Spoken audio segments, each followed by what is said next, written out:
২০২৬ বিশ্বকাপ বাছাই পর্বে খুব ভালো ছন্দে নেই ব্রাজিল। পাঁচবারের বিশ্ব চ্যাম্পিয়নরা এখনও আটকে আছে ব্যর্থতার বৃত্তে।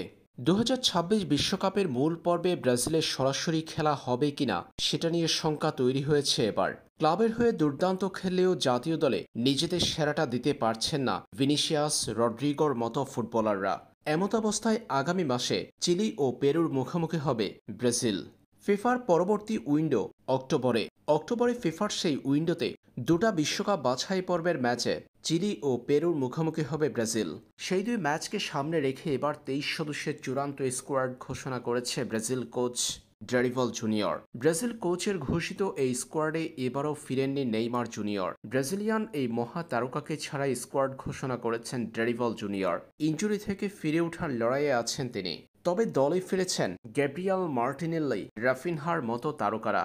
বিশ্বকাপ বাছাই পর্বে এখন পর্যন্ত ৮ ম্যাচ খেলে 4টিতেই হেরেছে ব্রাজিল। জয় কেবল 3টা ম্যাচে, এক ম্যাচে ড্র, যার মধ্য দিয়ে 10 পয়েন্ট অর্জন করেছে সেলেসাওরা। হাতে বাকি থাকা ম্যাচগুলো এখন তাই ব্রাজিলের জন্য মহা গুরুত্বপূর্ণ হয়ে দাঁড়িয়েছে।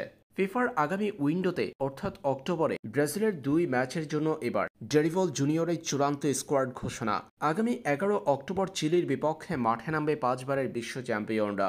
এর 5 দিন পর 16 অক্টোবর ব্রাজিলের প্রতিপক্ষ পেরু। ব্রাজিলের স্কোয়াডে আছেন গোলরক্ষক অ্যালিসন বেকার, বেনিতো ও এইডারসন। রক্ষণভাগে দানিলো, ভেন্ডারসন, আবনার, গিয়েমারে Arana, Eder Militao, Gabriel Magalhaes, Marquinhos, Gleison Bremer. Midfield Andre, Gerson, Bruno Guimaraes, Lucas Paqueta ও রড্রিগো।